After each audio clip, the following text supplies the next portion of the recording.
ଯେଉଁ ହିତାଧିକାରୀମାନେ ଭତ୍ତା ଟଙ୍କା ପାଇନଥିଲେ, ସେମାନେ ଅପେକ୍ଷା କରିଥିଲେ ଯେ ଭତ୍ତା ଟଙ୍କା କେବେ ମିଳିବ। ସେମାନେ ଅନେକ ସାରା ଅସୁବିଧାରେ ମଧ୍ୟ ସମ୍ମୁଖୀନ କରୁଥିଲେ। ସେମାନଙ୍କର ଭତ୍ତା ଟଙ୍କା ଅତ୍ୟନ୍ତ ଜରୁରୀ ଥିଲେ ମଧ୍ୟ ଭତ୍ତା ଟଙ୍କା ସମୟ ମଧ୍ୟରେ ସେମାନଙ୍କର ବ୍ୟାଙ୍କ ଖାତାରେ ପହଞ୍ଚି ପାରୁନଥିଲା। ତ ସରକାରଙ୍କ ତରଫରୁ ଭତ୍ତା ଟଙ୍କା ଏବେ ରିଲିଜ୍ କରାଯାଇଛି। ତ କେଉଁ ହିତାଧିକାରୀମାନେ ଭତ୍ତା ଟଙ୍କା ପାଇଛନ୍ତି, କେତେ ଟଙ୍କା ପାଇଛନ୍ତି, କେଉଁମାନଙ୍କୁ ଭତ୍ତା ଟଙ୍କା ମିଳିଛି, ତ ଏହି ଭିଡ଼ିଓ ମାଧ୍ୟମରେ ମୁଁ ଆପଣମାନଙ୍କୁ ସମ୍ପୂର୍ଣ୍ଣ ତଥ୍ୟ ବିସ୍ତାର ରୂପେ ଜଣାଇବି। ସେଥିପାଇଁ ଆପଣମାନେ ଭିଡ଼ିଓଟିକୁ ବିନା ସ୍କିପ୍ରେ ଶେଷ ପର୍ଯ୍ୟନ୍ତ ଦେଖନ୍ତୁ, ଯାହାଫଳରେ ଆପଣମାନେ ଡିଟେଲ୍ସ ଇନଫର୍ମେସନ୍ ପାଇବା ସହିତ ଭତ୍ତା ଟଙ୍କା ଯଦି ନ ମିଳିଥିବ ତାହା ମଧ୍ୟ ଆପଣମାନଙ୍କୁ କେବେ ମିଳିବ ଜାଣିପାରିବେ। ତ ତା ପୂର୍ବରୁ ଆପଣମାନଙ୍କୁ କହି ରଖିବି, ଚ୍ୟାନେଲରେ ଯଦି ନୂଆ କରି ଆପଣମାନେ ଭିଡ଼ିଓଟିକୁ ଦେଖୁଛନ୍ତି, ଏପର୍ଯ୍ୟନ୍ତ ଚ୍ୟାନେଲକୁ ସବସ୍କ୍ରାଇବ୍ କରିନାହାନ୍ତି, ତାହେଲେ ଆପଣମାନେ ଚ୍ୟାନେଲକୁ ସବସ୍କ୍ରାଇବ୍ କରିଦିଅନ୍ତୁ। ଭିଡ଼ିଓକୁ ଗୋଟେ ଗୋଟେ ଲାଇକ୍ କରିବାକୁ ଜମା ବି ଭୁଲନ୍ତୁନି। ସର୍ବପ୍ରଥମେ ମୁଁ ଆପଣମାନଙ୍କୁ କହିବା ପାଇଁ ଚାହିଁବି ଯେ ଭତ୍ତା ଆପଣମାନଙ୍କର ଦୁଇ ପ୍ରକାରରେ ବଣ୍ଟନ କରାଯାଇଥାଏ। ଗୋଟିଏ ଆପଣମାନଙ୍କର ହାତକୁ ହାତ ମାଧ୍ୟମରେ ପଞ୍ଚାୟତ ଅଫିସରେ ଆପଣମାନେ ଯାଇକି କ୍ୟାସ୍ ଆକାରରେ ଭତ୍ତା ଟଙ୍କା ଆଣିଥାନ୍ତି। ଆଉ ଗୋଟିଏ ଆପଣମାନଙ୍କର ବ୍ୟାଙ୍କ ଖାତାକୁ, ଯେଉଁ ବ୍ୟାଙ୍କରେ ଆପଣମାନଙ୍କର ଡିବିଟି ସକ୍ରିୟ ରହିଛି, ସେଇ ବ୍ୟାଙ୍କ ଖାତାକୁ ଆପଣମାନଙ୍କର ଭତ୍ତା ଟଙ୍କା ଆସିଥାଏ। ତ ସରକାରଙ୍କ ତରଫରୁ ଯେଉଁମାନେ ଭତ୍ତା ହାତକୁ ହାତ ଆଣୁଛନ୍ତି, ଅର୍ଥାତ୍ କ୍ୟାସ୍ ମାଧ୍ୟମରେ ଭତ୍ତା ଟଙ୍କା ଆଣୁଛନ୍ତି, ସେମାନଙ୍କୁ ତ ରସଗୋଲା ଖାଇଲା ଭଳିଆ ଲାଗୁଛି। କିନ୍ତୁ ଯେଉଁମାନେ ବ୍ୟାଙ୍କ ଆକାଉଣ୍ଟ ମାଧ୍ୟମରେ ଭତ୍ତା ଟଙ୍କା ଆଣୁଛନ୍ତି, ସେମାନଙ୍କର ବିଳମ୍ବ ହେଉଛି। ତ କାହିଁକି ବିଳମ୍ବ ହେଉଛି? ତ ପୂର୍ବ ଭିଡ଼ିଓରୁ ଆପଣମାନଙ୍କୁ ଆମେ ଜଣେଇଥିଲୁ ଯେ ଭତ୍ତା ଟଙ୍କା ଯେଉଁମାନେ ବ୍ୟାଙ୍କ ଖାତାରେ ପାଉଛନ୍ତି, ସେମାନଙ୍କର ଅସୁବିଧା କାହିଁକି ହେଇଥିଲା। ସରକାରଙ୍କ ତରଫରୁ ବୈଷୟିକ ତ୍ରୁଟି ଡିବିଡ଼ିକୁ ନେଇକି ଆପଣମାନଙ୍କର ଯେଉଁ ସମସ୍ୟା ରହିଥିଲା, ସେ ସମସ୍ୟା ପାଇଁ ଭତ୍ତା 2 ମାସରେ ମିଳିପାରିନଥିଲା। ତାହା ମଧ୍ୟ ସରକାର ଆପଣମାନଙ୍କୁ 2 ମାସର ଭତ୍ତା ଟଙ୍କା ଦେଇଥିଲେ। ତ ଏବେ ଆପଣମାନଙ୍କର ଭତ୍ତା ଟଙ୍କା ମଧ୍ୟ 2 ମାସ ହେଇଗଲାଣି। ଏଇ 2 ମାସର ଭତ୍ତା ଟଙ୍କା ସରକାର ପଠେଇଛନ୍ତି। ତ କେଉଁ ହିତାଧିକାରୀମାନଙ୍କୁ ପଠେଇଛନ୍ତି, ତ କେତେବେଳେ ପଠେଇଛନ୍ତି, ତ ବିନା ପ୍ରମାଣରେ ମୁଁ ଆପଣମାନଙ୍କୁ ଭିଡ଼ିଓ ପ୍ରୋଭାଇଡ଼ କରେନି। ଆପଣମାନେ ଭଲ ଭାବରେ ଜାଣିଛନ୍ତି।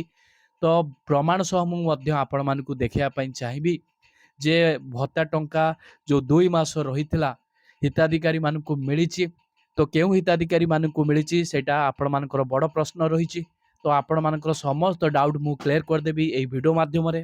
ଯେଉଁମାନେ କ୍ୟାସ୍ ମାଧ୍ୟମରେ ଭତ୍ତା ଟଙ୍କା ପାଉଛନ୍ତି, ସେମାନଙ୍କର କୌଣସି ଅସୁବିଧା ହେବାର ନାହିଁ। ସେମାନେ ସମୟ ମଧ୍ୟରେ ଭତ୍ତା ଟଙ୍କା ପାଇପାରୁଛନ୍ତି। ଯେଉଁମାନଙ୍କର ଆକାଉଣ୍ଟ ମାଧ୍ୟମରେ ଭତ୍ତା ଟଙ୍କା ମିଳୁଛି, ସେମାନେ ଅନେକ ସାରା ଅସୁବିଧାର ମଧ୍ୟ ସମ୍ମୁଖୀନ ହେଉଛନ୍ତି। ତ ଏ ମାସର ଯଦି ଭତ୍ତା ଟଙ୍କା ଆପଣମାନଙ୍କୁ ମିଳୁଛି, ଆର ମାସର ଭତ୍ତା ଟଙ୍କା ମିଳିବାର ସମୟ ମଧ୍ୟ ଠିକ୍ ଠିକଣା ନାହିଁ। ଯେଉଁ ହିତାଧିକାରୀମାନେ ବ୍ୟାଙ୍କ ଖାତା ମାଧ୍ୟମରେ ଭତ୍ତା ଟଙ୍କା ପାଉଛନ୍ତି, ସେମାନଙ୍କର 2 ମାସର ଭତ୍ତା ଟଙ୍କା ବାକି ରହିଥିଲା, ଯାହାକି ସରକାରଙ୍କ ତରଫରୁ ତାହା ରିଲିଜ୍ କରାଯାଇଛି। ଭତ୍ତା ହିତାଧିକାରୀଙ୍କର ମୁଖ୍ୟ ସମସ୍ୟା ରହିଛି, ସମୟ ସମୟରେ ଭତ୍ତା ଟଙ୍କା ସେମାନଙ୍କୁ ମିଳୁନାହିଁ। ସମୟ ସମୟରେ ଭତ୍ତା ଟଙ୍କା ଯେହେତୁ ମିଳୁନି, ସେମାନେ ଅସୁବିଧାର ସମ୍ମୁଖୀନ ହେଉଛନ୍ତି। କାହିଁକିନା ଅନେକ ବୃଦ୍ଧ ବୃଦ୍ଧା ରହିଛନ୍ତି ଗାଁ ଗହଳିରେ, ସେମାନଙ୍କର ଏହି ଭତ୍ତା ଟଙ୍କା ଉପରେ ସେମାନେ ନିର୍ଭର କରିଥାନ୍ତି। କାହିଁକିନା ଯେଉଁ ପରିବାରର ଯେଉଁ ପିଲାମାନେ ଅଛନ୍ତି, ସେମାନେ କିଛି ପିଲାମାନେ ଅଛନ୍ତି ଏହି ବୟସ୍କ ଲୋକମାନଙ୍କୁ ପଚାରନ୍ତିନି। ତ ସେମାନେ ଏହି ଭତ୍ତା ଟଙ୍କା ଉପରେ ହିଁ ନିର୍ଭର କରନ୍ତି ସେମାନଙ୍କର ଔଷଧ କିଣିବା କିମ୍ବା ଦୈନନ୍ଦିନ ଜୀବନରେ। ଏହି ଭତ୍ତା ଟଙ୍କାଟି ସେମାନଙ୍କ ପାଇଁ ବହୁତ ଗୁରୁତ୍ୱପୂର୍ଣ୍ଣ। ତ ସରକାର ଏଥିପାଇଁ ବିଶେଷ ଧ୍ୟାନ ଦେବା ଉଚିତ ଯେ ଚୂଡ଼ାନ୍ତ ପଦକ୍ଷେପ ନେବା ନିହାତି ଜରୁରୀ। ଠିକ୍ ସମୟରେ କେମିତି ଭତ୍ତା ହିତାଧିକାରୀମାନେ ଭତ୍ତା ଟଙ୍କା ପାଇପାରିବେ, ସେଥିପାଇଁ ପଦକ୍ଷେପ ନିଅନ୍ତୁ। ଆମେ ଅନୁରୋଧ କରୁଛୁ ସରକାରଙ୍କ ନିକଟରେ।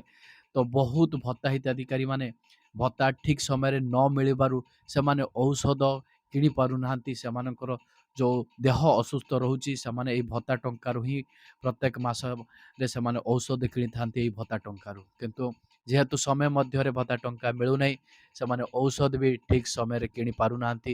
ଆଉ ସେଥିପାଇଁ ସେମାନେ ଅନେକ ସାରା ଅସୁବିଧାର ମଧ୍ୟ ସମ୍ମୁଖୀନ ହେଉଛନ୍ତି। ତ ସରକାରଙ୍କୁ ବିଶେଷ ଅନୁରୋଧ, ତ ଏହା ପାଇଁ ଚୂଡ଼ାନ୍ତ ପଦକ୍ଷେପ ନିଅନ୍ତୁ। ପୂର୍ବରୁ କ'ଣ ହେଉଥିଲା ନା, ଆପଣମାନଙ୍କର ଭତ୍ତା ଟଙ୍କା ଠିକ୍ ସମୟରେ ଆସିଯାଉଥିଲା। କାହିଁକି ନା ଦୀର୍ଘ ଦିନ ଧରି ସରକାର ଆପଣଙ୍କ ସହିତ ଜଡ଼ିତ ଥିଲେ।